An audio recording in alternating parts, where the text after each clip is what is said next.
Queridos irmãos e irmãs, quero especialmente saudar o Padre Rafael Liberalesso, que é pároco da paróquia Senhor Bom Jesus de Miraguaí, que hoje celebra a missa aqui conosco. Há muitos anos atrás, numa noite de domingo, o Padre Rafael veio aqui para conversar com o bispo e para dizer que queria entrar no seminário. E Deus o acompanhou nesses anos. Hoje nós temos a alegria de tê-lo como sacerdote, entre tantos outros que a graça de Deus nos tem dado nesses anos para a nossa diocese. Seja bem-vindo, Padre Rafael, sinta-se acolhido por esta comunidade da Catedral. Nós estamos vivendo o tempo da Quaresma, esse tempo da graça de Deus para nós, dias especiais, nos quais nós somos assim conduzidos amorosamente por Deus em direção não somente da celebração da Páscoa, que dia a dia vai se aproximando, mas para que de fato nós tenhamos uma autêntica renovação da nossa vida como filhos de Deus, como cristãos. A Quaresma é chamada de deserto quaresmal, tempo de experiência de Deus, um encontro com o Senhor que nos renova, nos transforma em novas criaturas. Todos nós somos chamados a os exercícios quaresmais, assim como as pessoas hoje vão numa academia para, através dos exercícios, ganhar uma melhor qualidade de vida. O tempo da Quaresma é este tempo de exercício espiritual, no qual nós somos assim chamados a cuidar de algumas realidades, de alguns aspectos que vão nos ajudar a viver bem este tempo e a celebrarmos bem a Páscoa do Senhor. A intensificação da oração é tempo de nós melhorarmos a nossa oração, seja de rezarmos mais, de sermos pessoas verdadeiramente de oração. Ainda há alguns dias conversava com o senhor aqui da nossa região, que foi até o Dubai, e por causa da empresa, o trabalho que ele tem na empresa, foi obrigado a fazer essa viagem. E ele me dizia que ali, em 5 momentos do dia, perto do hotel onde ele estava, havia um minarete de uma mesquita muçulmana, e em 5 momentos do dia, o sacerdote ali do templo, ministro do templo, fazia a sua oração, que era transmitida pelos alto-falantes, e a cidade inteira para, todo mundo para, põe um tapetinho no chão, e se prostra, se ajoelha, e faz esses 5 momentos de oração durante o dia. Nós, como cristãos, também somos chamados a permearmos o nosso dia com a oração. Isso significa a intensificação da vida de oração. A tradição espiritual da igreja nos ensina, por exemplo, pela manhã, fazer a consagração do dia que está iniciando a Deus, através de uma oração. Depois, no meio-dia, a oração do Ângelus. Os sinos da Catedral tocam ao meio-dia para nos lembrar isso, que é o momento de agradecer a Deus o que se passou e pedir a intercessão de Nossa Senhora para o que ainda falta do dia. E também o terço de cada dia, a leitura breve do Evangelho. Ou seja, a Quaresma, este tempo que nos recoloca no compromisso com Deus na vida de oração. É também o tempo da penitência, o jejum nas sextas-feiras, a abstinência de carne. Não são obrigatórios, são obrigatórios somente na quarta-feira de cinzas e na sexta-feira santa. Mas nós podemos, por devoção, nas sextas-feiras, por exemplo, renunciar à carne, fazer algum alguma abstinência de algum alimento, algum tipo de alimento. A quaresma é o tempo da confissão sacramental. Procurarmos fazer um bom exame da nossa consciência e irmos até o sacerdote para receber o perdão de Deus dos nossos pecados.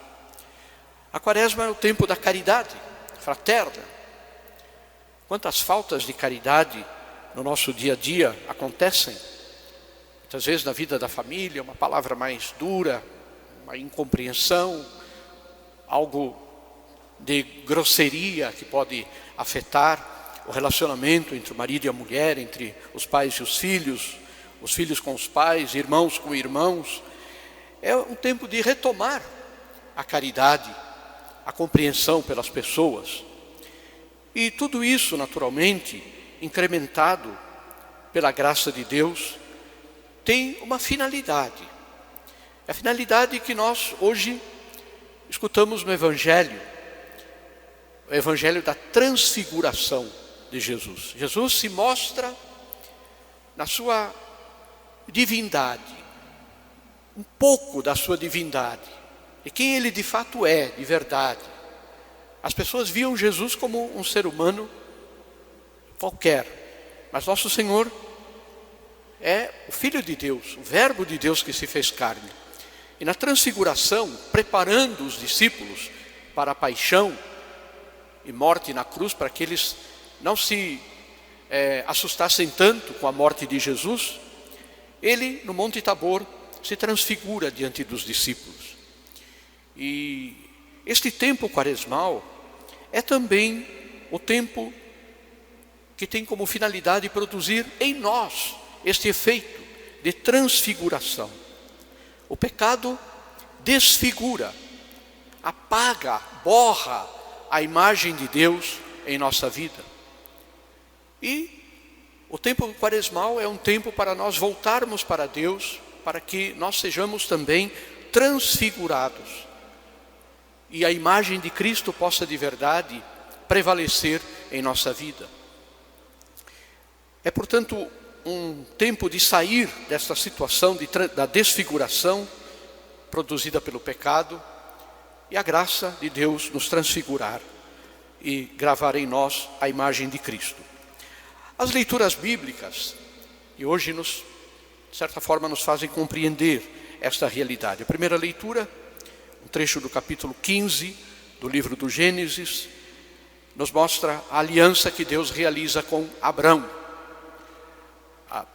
Nós ainda escutamos o nome antigo. Depois Deus mudou o nome dele para Abraão, que quer dizer pai de um grande povo, de uma grande geração. Mas até aquele momento ele tinha um nome ainda pagão. E Deus faz uma proposta para aquele homem. A proposta de que ele possa aderir incondicionalmente a Deus.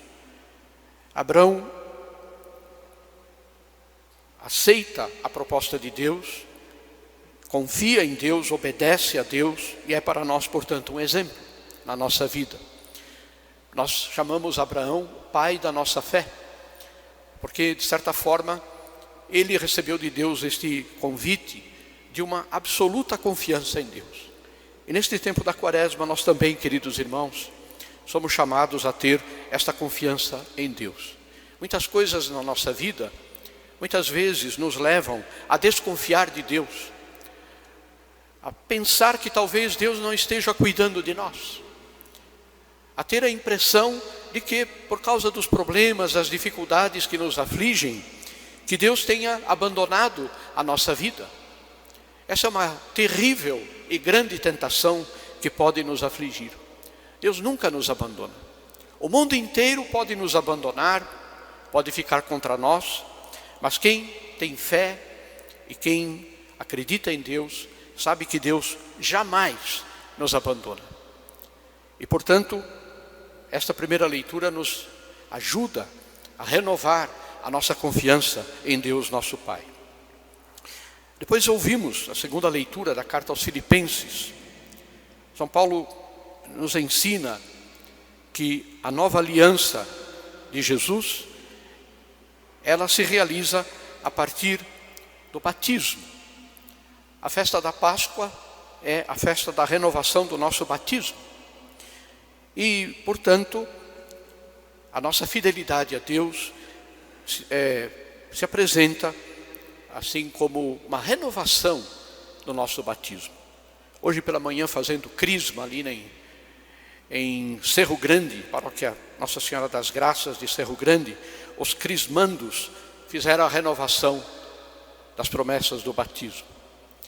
Isso não deve ser feito somente num dia, numa cerimônia de crisma, mas a cada dia nós devemos renovar as promessas que fizemos no nosso batismo, renovando a nossa fidelidade a Deus. O apóstolo nos alerta em relação àqueles cristãos que relaxaram em sua fé, que vivem como se fossem, são palavras de São Paulo, como se fossem inimigos de Cristo.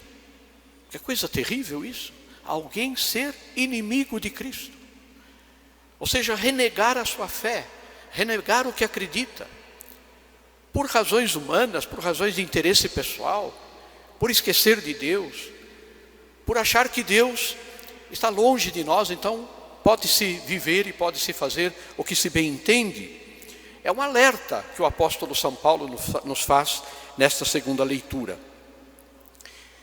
E o evangelho que o diácono nos proclamou nos apresenta esta transfiguração do Senhor, um sinal da glória que o Senhor viverá depois da sua ressurreição, da sua paixão, morte e ressurreição.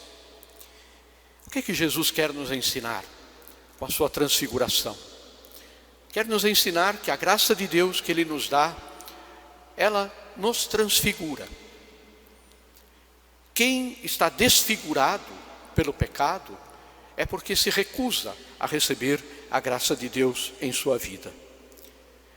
Nosso Senhor nos ensina sobre o nosso futuro, depois que nós passarmos por esta vida, pelas realidades do nosso dia a dia, lutando, nos esforçando por sermos cristãos de verdade.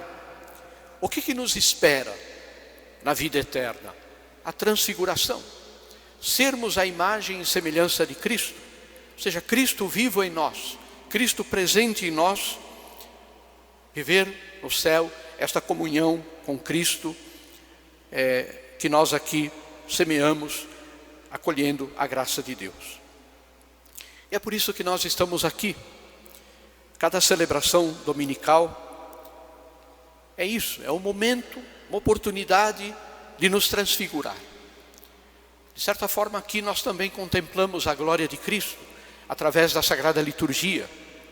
Por isso a liturgia deve ser bem celebrada, deve ter a sua dignidade, porque o que nós aqui escutamos, a palavra de Deus, o que nós nos alimentamos, a Eucaristia, é para que Cristo fique impresso em nossa vida, para que nós possamos viver depois lá fora, no dia a dia, essa transfiguração do Senhor, sermos para os nossos irmãos uma manifestação de Cristo transfigurado em nossa vida. Este ano, a campanha da fraternidade, a igreja nos fala sobre a educação, a importância da educação. E a educação, quando ela é bem conduzida, ela produz este efeito, o efeito da transfiguração. A ignorância, a rudeza, desfigura o ser humano, faz com que o ser humano não consiga entender qual é a sua missão no mundo, o que é que Deus espera dele aqui nesta terra. A educação tem este efeito, o efeito de nos transfigurar, de nos tornar pessoas que compreendem os planos de Deus e procuram colaborar com Deus na sociedade, no meio do mundo. Vamos pedir a Deus que a comunhão que nós recebemos na missa, a palavra de Deus que nós escutamos, sejam para nós motivos de transfiguração e que nós possamos, no dia a dia, lá fora, revelar este Cristo transfigurado em nós.